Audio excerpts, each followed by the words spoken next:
నమస్కారం. నేను చందు. ఈరోజు ప్రధాన న్యూస్ పేపర్లలో వచ్చిన విద్య, ఉద్యోగ సమగ్ర సమాచారం ఏమేముందో చూద్దాం. వీడియో చివరి వరకు చూడండి. ఒకవేళ సబ్స్క్రైబ్ చేసుకోకపోతే సబ్స్క్రైబ్ చేసుకోండి. ఇక వార్తల్లోకి వెళ్ళిపోతే ఈరోజు సివిల్స్ 2024 ప్రిలిమ్స్ పరీక్ష ఉంది. ఉదయం పేపర్ 1, మధ్యాహ్నం పేపర్ 2 పరీక్ష. మార్నింగ్ 9:30 నుంచి 11:30 వరకు పేపర్ 1 జనరల్ స్టడీస్ పరీక్షను నిర్వహించనున్నారు. మధ్యాహ్నం 2:30 గంటల నుంచి 4:30 గంటల వరకు పేపర్ 2 జనరల్ స్టడీస్ ఆప్టిట్యూడ్ పరీక్షను నిర్వహించనున్నారు. పరీక్షకి అరగంట ముందుగానే పరీక్ష కేంద్రం గేట్లను మూసివేయనున్నారు. అభ్యర్థులు పరీక్ష సమయానికి అరగంట ముందుగానే పరీక్ష కేంద్రానికి వెళ్లాల్సి ఉంటుంది. ఇకపోతే వెబ్సైట్లో ప్రిలిమ్స్ ఓఎంఆర్ స్కాన్డ్ కాపీలు. గ్రూప్ 1 ప్రాథమిక కీ అభ్యంతరాలకు 17 వరకు గడువు. రాష్ట్రంలో ఈ నెల 9న నిర్వహించిన గ్రూప్ 1 ప్రాథమిక పరీక్షకు సంబంధించిన స్కాన్ చేసిన డిజిటలైజ్డ్ ఓఎంఆర్ ఆన్సర్ షీట్లను వెబ్సైట్లోని అభ్యర్థుల లాగిన్లో అందుబాటులో ఉంచామని Telangana public service commission secretary చెప్పారు. ప్రాథమిక కీ మాస్టర్ ప్రశ్నపత్రం ఇప్పటికే అభ్యర్థుల లాగిన్లో పెట్టామని తెలిపారు. అభ్యంతరాల స్వీకరణకు ఈ నెల 17 వరకు గడువు ఉంటుందని పేర్కొన్నారు. నీట్ యూజీ పరీక్ష రద్దు చేయాలి అని సుప్రీంకోర్టులో పిటిషన్ వేసారు. ఈ విధంగా మంత్రి నివాసం దగ్గర ఆందోళన చేస్తున్నారు. ఇది రోజుకు ఒక తీరుగా మారిపోతుంది. నీట్ రద్దు చేసి మళ్ళీ పరీక్ష పెట్టడమే పరిష్కారం అని చెప్తున్నారు. మీ పర్యవేక్షణలోనే సిబిఐ దర్యాప్తు జరపాలి. సుప్రీంకోర్టులో విద్యార్థుల వ్యాజ్యం. ఇది ఇక్కడ అంటే అక్కడ మొత్తం గుర్తుపెట్టుకోండి. 67 మంది విద్యార్థులకు గరిష్ట స్థాయిలో అసాధారణంగా 720కి 720 మార్కులు వచ్చినాయి అంటే లేదు. మొన్న ఒక విద్యార్థి ఏమో ఫెయిల్ అయ్యాడు, మనకి 705 మార్క్స్ వచ్చినాయి. అట్లెట్లయితుంది? నీట్ పేపర్ లీక్లో బీహార్ మూట. ఒక్కో అభ్యర్థి నుంచి 30 లక్షల వసూలు. ప్రభుత్వ జూనియర్ ఇంజనీర్కు భాగస్వామ్యం. ఇకపోతే 30 లక్షలకు నీట్ పేపర్ ఒక్కో అభ్యర్థి నుంచి వసూలు చేసిన బీహార్ మూట. వారందరినీ రహస్య ప్రదేశాల్లో ఉంచి జవాబుల బట్టి అక్కడి నుంచి నేరుగా పరీక్ష కేంద్రాలకు మే 4 తేదీనే మూటా చేతికి ప్రశ్నపత్రం. నిందితుల నేరాంగీకార వాంగ్మూలాలు సంచలన విషయాలు. మరి వీళ్ళు ధర్మేంద్ర ప్రధాన్ హెచ్ఆర్డి మినిస్టర్ ఏమంటున్నట్టే పేపర్ లీక్ కాలేదు. ఎన్టీఏ కూడా అదే చెప్తుంది. మరి ఇక్కడ క్లియర్గా చెప్తారు కదా, వాళ్ళని పట్టుకున్నాము, వాళ్ళని అడిగితే చెప్తున్నారు అని. నీట్పై పట్నాలో నిరసన తెలుపుతున్న విద్యార్థిని చెదరగొడుతున్న పోలీసులు. రద్దు చేయండి అని క్లియర్గా చెప్తున్నారు. రద్దు చేసి మళ్ళీ పెడితే అయ్యిపోతుంది, బాధ పెడుతున్నారు, బాగా ఎక్కువైపోతుంది, పరిశాన్ అవుతున్నామని. నిన్న తమిళనాడులో ఒక అమ్మాయి చనిపోయింది. ఎన్ని మార్కులు వచ్చినాయంటే మంచి మార్కులు వచ్చినాయి ఆమెకు. 30 lakhsకి నీట్ క్వశ్చన్ పేపర్ బీహార్లో అభ్యర్థులకు విక్రయించిన బ్రోకర్లు. మరి ఎగ్జామ్ 5th రోజు అయితే మరి అంతకుముందు రోజే పేపరు ఎట్లొచ్చింది అనేది పెద్ద క్వశ్చన్ మార్క్. అయినా పోలీస్ స్టేషన్లో ఉంటాయి క్వశ్చన్ పేపర్లు, మరి ఎట్లా వచ్చిందో దేవునికి ఎరికిగా. పేపర్ లీకేజ్కి 30 లక్షలు. నీట్ యూజీ ప్రవేశ పరీక్ష 2024లో అవకతవకలు. నీట్ దర్యాప్తులో సంచలన విషయాలు. ఎలాంటి అక్రమాలు జరగలేదంటున్న కేంద్రం నేషనల్ టెస్టింగ్ ఏజెన్సీ. ఎవరిని నమ్మాలి? ఏం జరుగుతుంది దేశంలో? ఓఎంఆర్ షీట్లను రీవాల్యుయేషన్ చేయాలి అని చెప్తున్నారు. న్యాయస్థానంలో పిటిషన్ దాఖలు. నీట్ పరీక్ష మళ్ళీ నిర్వహించండి అని అభ్యర్థుల డిమాండ్. అందరికీ మళ్ళీ పరీక్ష పెట్టండి, ఏ లొల్లి ఉండదు, మాకు బతికిపోతామని. రోజుకు 16 గంటలు కష్టపడి చదివిన వారు ఇబ్బంది పడతారని డాక్టర్ సామాజిక కార్యకర్త భూపేంద్ర చౌరాసియా వ్యాఖ్యానించారు. ఇది ఏమో దేశంలో ఏమేమవుతుంది అనేది అర్థం కాని క్వశ్చన్ మార్క్ అయిపోయింది. చాలామంది పిల్లలు అరే ఇంత కష్టపడి మేము చదివితే వీళ్ళేంది లక్షలు కొని పేపర్లు రాస్తే మా పరిస్థితి లేనిది అని. ఏం లేదు, ఉన్న ఆస్తులని నమ్ముకొని కోచింగ్లు ఇప్పిస్తారు. హైదరాబాద్ అయినా సరే, దేశం ఏడైనా సరే.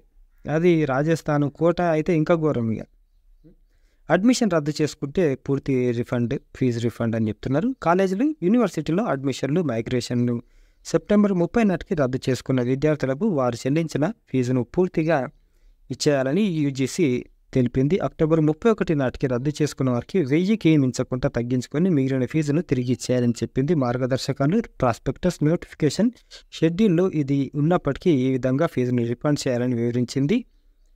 యూజీసీ కార్యదర్శి ఈ నెల 12న ఈ మేరకు సర్క్యులర్ను రిలీజ్ చేశారు. మరి నిజంగానే అట్లా అవుతుందా ఏమో చూడాలి.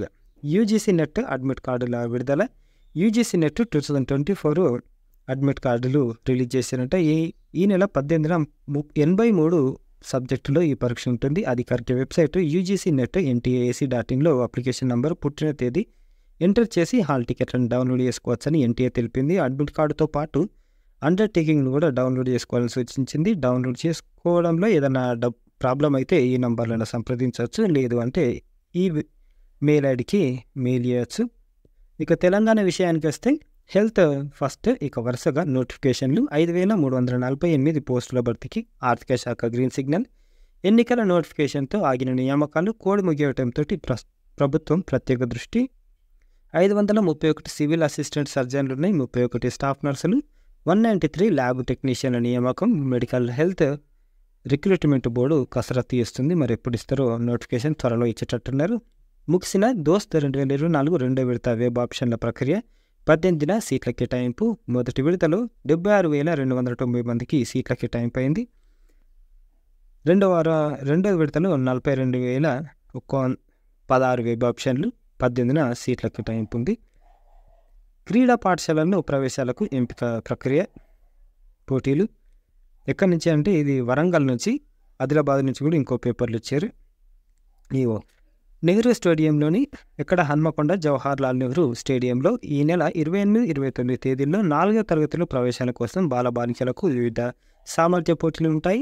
బాలబాలికలకు ఎత్తు, బరువుతో పాటు vertical jump, medicine ball throw, 30 metre flying, start, shuttle run తదితర సామర్థ్య పరీక్షలు ఉంటాయి.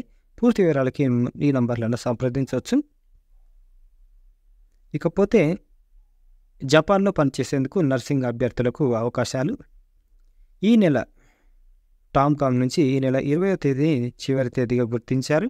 22 నుంచి 30 సంవత్సరాల మధ్య వయసున్న బీఎస్సీ నర్సింగ్ గ్రాడ్యుయేట్లు, GNM, diploma, ANM, paramedical, pharmaceutical అభ్యర్థులు నమోదిత కాలేజీ నుంచి కార్యక్రమంలో దరఖాస్తు చేసుకోవాలి. ముందస్తు పని అనుభవం అవసరం లేదని తెలిపారు, అంటే వర్క్ ఎక్స్పీరియన్స్ ఏం అవసరం లేదు. జపనీస్ భాషపై శిక్షణ, జపాన్లో పనిచేయడానికి అవసరమైన అదనపు వృత్తిపరమైన నైపుణ్యాలను ఎంపికైన అభ్యర్థులకు హైదరాబాద్లో కోచింగ్ ఇస్తారు. అభ్యర్థులు నెలకు 1.5 lakhs నుంచి 1.8 lakhs వరకు సంపాదించవచ్చని తెలిపారు. ఇది మంచి అవకాశం. ఉచిత శిక్షణకు దరఖాస్తుల ఆహ్వానం. ఖమ్మం నుంచి ఎస్సీ న్యాయవాద పట్టభద్రుల ఉచిత శిక్షణకు. ఇది ఎస్సీఏ కానీ బీసీ వాళ్ళకు కూడా ఉంది. గతంలో 1000 చొప్పున 36 నెలల ఉపకార వేతనం చెల్లించేవారని ఇప్పుడు 3,000కి పెంచారు. పుస్తకాలు, స్టేషనరీ కొనుగోలుకు 50,000. బార్ కౌన్సిల్ పూర్తి నమోదు రుసుము ప్రభుత్వం చెల్లిస్తుంది. అర్హులైన న్యాయవాద పట్టభద్రులు తెలంగాణ ఈ-పాస్ వెబ్సైట్లో ఆన్లైన్లో జూలై 6 తేదీలోపు దరఖాస్తు చేసుకోవచ్చు. గుర్తుపెట్టుకోండి. All India Institute of Local Self Government National Skill Development Corporation NSDC New Delhi వారిచే గుర్తింపు పొందిన ఇన్స్టిట్యూట్ ఇది. Sanitary inspector diploma course. Programme వ్యవధి శానిటరీ ఇన్స్పెక్టర్ 1 year. బోధనా మాధ్యమం ఇంగ్లీషు, తెలుగులో ఉంటుంది. విద్యార్హత డిగ్రీ, ఇంటర్మీడియట్ లేకపోతే MPHW చేసి ఉండాలి. ఇంకేమైనా డౌట్లు ఉంటే ఈ నెంబర్లలో సంప్రదించవచ్చు. పూర్తి వివరాలకు వెబ్సైట్ చూడవచ్చు. లాస్ట్ డేటు ఈ నెల 30. ఇందాక చూసినాం కదా, ఇగో ఇది కరీంనగర్ నుంచి వచ్చింది. ఎక్కడి నుంచి? కరీంనగర్, ఆజంపేట, ఆదిలాబాద్. తెలంగాణ క్రీడా పాఠశాలలో 4వ తరగతిలో ప్రవేశాలకు దరఖాస్తులు ఆహ్వానిస్తున్నారు. 3వ తరగతిలో ఉత్తీర్ణత సాధించి 4వ తరగతిలో ప్రవేశాన్ని పొందే విద్యార్థులు దరఖాస్తు చేసుకోవాలి. మండల, జిల్లా, రాష్ట్ర స్థాయి ఇలా విద్యార్థులను 3 దశల్లో ఎంపిక చేస్తారు. అనంతరం 3 స్పోర్ట్స్ స్కూళ్ళను అర్హతను బట్టి ప్రవేశాన్ని కల్పిస్తారు. మండల స్థాయి ఎంపిక పోటీలు జూన్ 21 నుంచి 25 వరకు నిర్వహిస్తారు. విద్యార్థులు ఆయా మండలాల్లోని ఎంఈఓ కార్యాలయాలు సంప్రదించాలి. జిల్లా స్థాయి పోటీలు జూన్ 27, 28 ఉంటాయి.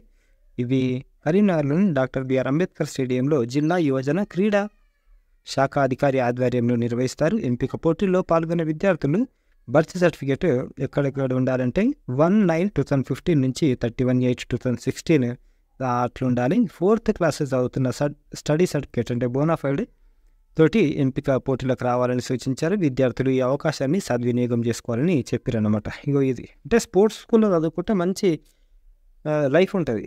సిపికెట్ దరఖాస్తుకు రేపే తుది గడువు. మనకు MA, MCom, integrated, MSc, MBA ఇవన్నిటికీ సంబంధించిన కోర్సులు అన్నమాట. పీజీ, తర్వాత కెమిస్ట్రీ, జియాలజీ, కామర్స్ ఇవన్నీ ఒక్కోదానికి 4,000కు పైగా దరఖాస్తులు అందాయంట. అభ్యర్థులు లేట్ ఫీజు లేకుండా దరఖాస్తు చేసుకోవాలని సూచించారు. డిఎస్సికి ఉచితంగా దరఖాస్తు చేసుకోండి. డిఎస్సికి ఇప్పటివరకు దరఖాస్తు చేయని వారు తాజా ఫలితాల్లో టెట్ ఫలితాల్లో ఉత్తీర్ణులైన అభ్యర్థులు ఉచితంగా దరఖాస్తు చేసుకోవచ్చు. ఈ మేరకు వెబ్సైట్లో పాఠశాల విద్యాశాఖ మార్పులు చేసింది. అంటే నిన్న చూసినాం ఏమన్నా ఫ్రీగా పెట్టిరా ఏమన్నా సెట్టింగ్ చేసిరా అని, కానీ నిన్న లేదు, సెట్ చేసిరంట. ఉచితంగా దరఖాస్తు చేసుకునే విధానం శనివారం రాత్రి నుంచి అందుబాటులోకి వచ్చింది. టెట్కు దరఖాస్తు గడువు పెంచడం, దాన్ని తగ్గించాలని అభ్యర్థులు కోరడం తెలిసిందే. ఈ క్రమంలో ఈ నెల 12వ తేదీన ఆనాడు దరఖాస్తు ఫీజు తగ్గించలేదని పరిస్థితి ఉన్నందున డిఎస్సి ఉచితంగా అవకాశం ఇస్తామని విద్యాశాఖ ప్రకటించింది. ఈ నెల 20వ తేదీ వరకు దరఖాస్తు చేసుకోవచ్చు. టెట్ పాస్ కాని వారు మాత్రం వచ్చేసారి నిర్వహించే పరీక్షకు ఉచితంగా దరఖాస్తు చేసుకోవచ్చు. గ్రామీణ విద్యార్థులకు వారం వ్యవసాయ, పాలిటెక్నిక్, ఇంజనీరింగ్ ప్రవేశాలు దరఖాస్తుకు ఈ నెల 20వ తేదీ లాస్ట్ డేట్. దీనికి సంబంధించిన పూర్తి వివరాలు మనం ఇంకో వీడియోలో చూద్దాం. ఇంకా మరిన్ని వివరాలకు ఈ నంబర్లను సంప్రదించవచ్చు. ఇది ఏపీకి సంబంధించిన విషయం, కాకపోతే తెలంగాణ విద్యార్థులకు కూడా ఇగో ఈ ఆప్షన్స్ ఉన్నాయి పాలిసెట్లో అనేది తెలుస్తుంది. అరటి పౌడర్ తయారీపై శిక్షణ సీతారాంపురం నుంచి, ఇది కూడా ఏపీ నుంచే. అరటిపండు కాయలతో తయారు చేసే పౌడర్ నైపుణ్యాభివృద్ధిలో ఈ నెల 3వ వారం నుంచి వారం రోజుల పాటు శిక్షణ ఇస్తామని ఎలిప్ చైర్పర్సన్ చెప్పారు. అరటిని ఉపయోగించి ఆహార ఉత్పత్తులైన పౌడర్స్తో పాటు ఇతర కూరగాయలు, పండ్లు, పౌడర్స్ తయారు చేసేందుకు అవసరమైన శిక్షణ ఇస్తారు. సూరంపల్లి మహిళా ఇండస్ట్రియల్ ఎస్టేట్లోని ఎలిప్ ఆధ్వర్యంలో జీవనోపాధి మెరుగుపడేలా శిక్షణ ఇవ్వనున్నట్లు తెలిపారు. తయారు చేసిన ఉత్పత్తులను ప్రత్యేకంగా ప్యాకింగ్ టెక్నాలజీ, బ్యాంకు రుణాలు, ఎంఎస్ఎంఈ రిజిస్ట్రేషన్ వంటి వాటిపైన కూడా తరగతులు నిర్వహిస్తారు. వివరాలకు ఈ నంబర్లను మీరు సంప్రదించవచ్చు. ఇవి ఈ రోజుకు సంబంధించిన ఆర్టికల్స్. మరి నీట్ క్యాన్సిల్ చేస్తారా, మరి ఏం చేస్తారు అనేది తెలియదు. ఏం చేస్తారో చూద్దాం. లైక్ చేయండి, షేర్ చేయండి, సబ్స్క్రైబ్ చేయండి. థ్యాంక్ యూ, ధన్యవాదాలు.